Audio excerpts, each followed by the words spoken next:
Well, hi there, it's me again. Welcome back to my channel. I'm Donna Marie. Most people just call me Donna. My dad calls me Donna Marie. He's the only one I know that does. Anyway, welcome back. Last week I had explained that I wanted to start this, excuse me, I'm doing a little bit of adjusting, to start this vlog to share my life story. It was a request of my mom's from many, many years ago about writing my autobiography, which I am working on. I'm using a blog, but it's I'm having a hard time to tweak it all. So I think actually working with this is actually working out much better because it forces me to do it through the video, to write down what I want to say, and I have to think, and then I have to call my mom and make sure I've got all the facts right, and all of that. So, but anyway, so tonight's video is going to be another cliffhanger. My mother is probably going to be like, "Are you kidding me?" Because last week she said that she wanted to hear about how I felt when I was in the hospital. You see, I went to a hospital, which I'll get into more later, but I was in a children's hospital for like 2 years. So anyway, she wants to know what my thoughts were because I was very young at the time. And so she was kind of disappointed that I didn't get to that last night. But last week's video was just my introduction. So this week's video is going to be about backstory. So everything has a beginning, doesn't it? And my life has a beginning. And my life begins with my mom and dad. So tonight's video is going to be about them, a little bit about them. I'm not going to go into all kinds of detail, but I will end, like I said, on a cliffhanger. And then I will pick up next week with the rest, or with part of the rest, I should say, because it's a long story. And I have so much I want to share with everybody. I want to share about, what it is like to live with a disability, how living with a disability and being a Christian, and what I've learned and what God has taught me. And by the way, I have a lot of action going on in my throat. So if I have a tendency of needing to cough, I hope that you'll forgive me. Like right now. That feels better. Anyway, I'm going to leave that in. Like I said last week, I just want to be raw and real, and I'm going to not, focus so much on editing things, and unless, of course, it's really bad, then I have to. But I want to just be really real with everybody. And I would really appreciate it. I'm going to say this right now on the get-go. I would really appreciate it if you would subscribe and like, make a comment, ask questions, give me your critique, and tell me a little bit about yourself. And let's all just be praying for one another, because we live in a really tough world nowadays. So we really need to be supporting one another, don't we? So I would really appreciate it if you did like and subscribe and click the little notification bell so that you can know when I upload again. I usually try to do it on Sundays, which today is Sunday, January 29, and I am a little later than I would like to be, but that's okay. That being said, let's get started on my mom and dad. So as I said last week, I do have notes right here until I get to be a little bit more confident, and I may read certain portions of it straight from what I wrote, and I may try to just go with it.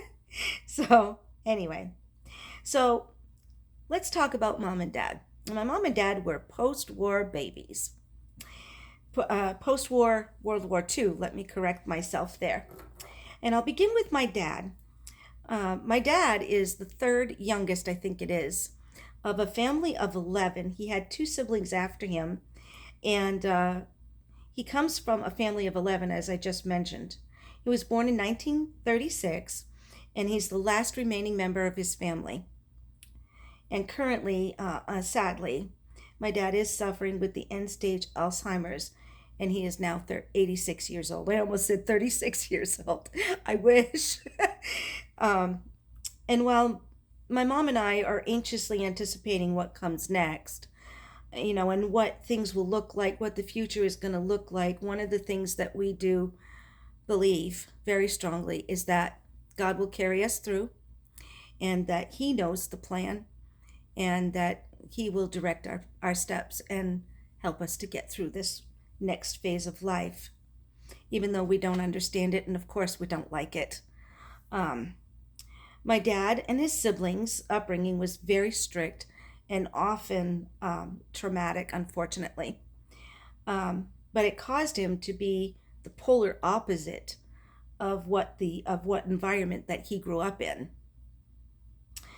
And so I shouldn't say was, he's not gone yet. He is a very loving man. Even with, we all have faults, we all have warts, we all have things that we struggle with. But in spite of it all, he did not follow in any footsteps, or negative footsteps, I should say. And he's a good dad, a very good dad. And I know beyond the shadow of a doubt that he loved me so, so much. My mom is one of four, and she too is a baby in her family. She's also the only one that remains in her family of her immediate family. And both of my mom's parents worked, and as did a lot of her other older sisters also worked. I believe maybe one of them might have already have been married and had kids of her own, but Mom, you can correct me if I'm wrong on that. And so she was kind of almost like raised like an only child, like I am. And so she was sent to for those of you that might not understand, the only way that I can word it for you is that it was a parochial school, a Christian school, an academy, but it was also connected with a convent. And so the people the ladies that taught them were all nuns. They were all sisters. But my mother's experience in that school at Sacred Heart Academy, she's got wonderful, wonderful memories. And I kind of liken it to the same kind of memories that I have of my days in the children's hospital, even with all the yuckiness that was happening, which, as I said, I will get to. But I kind of, because I have a lot of fond memories in between all of the awful stuff that happened in the hospital, because out of necessity, of course, because really, quite frankly, folks, I wouldn't be here today if it wouldn't have been for them. Anyway, so in short, as I said, it was a boarding school, but she really enjoyed her time. She made a lot of friends. She stayed in contact with many of the sisters that taught her and cared for her, and for many years. Most of them are gone now, but the only time I think that she told me that she would ever come home was like on school vacations or at the holidays and stuff like that. But she stayed there until 1953, and that was when she graduated from high school. So let me find my place, make sure that I'm not lost. Okay, and so I wanted to also talk about their early times together. I had to talk to my mom on the phone the other day to find out, the what, where, when, how, and why, of when did they meet, or how did they meet, how long did they date before they got married, and things like that. So I didn't get all of those facts all mixed up, because I'd heard the story many times, but it hadn't been talked about for a while. So it was like, I don't remember. So I talked to her on the phone anyway.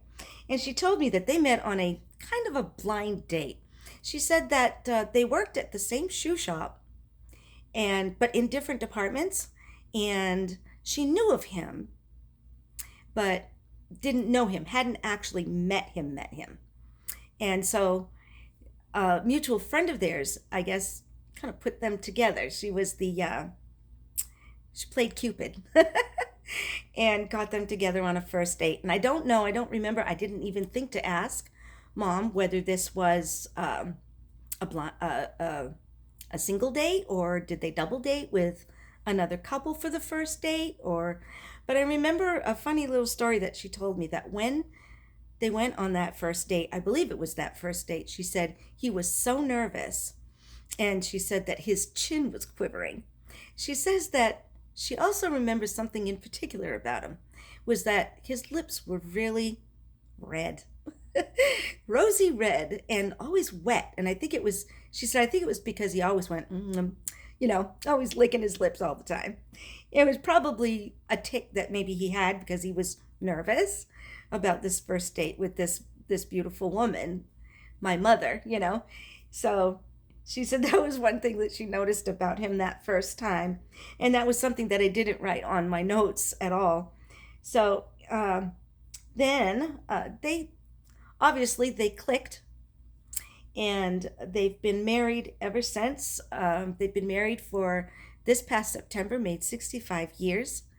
And they got married in 1959. And 5 years later, I came along. And this is where the cliffhanger ends, or should I say begins, actually. So, yep, 5 years later, I came into the picture. And that is a story in itself. I don't know how long YouTube allows for first-time vloggers to record. So I will end here for tonight. And I will see you again next week. So please, again, like I said, like, comment, share. It really helps to get the videos out.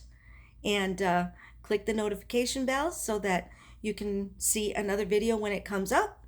And I will see you again all next week. I love y'all. God bless. Mwah. Bye.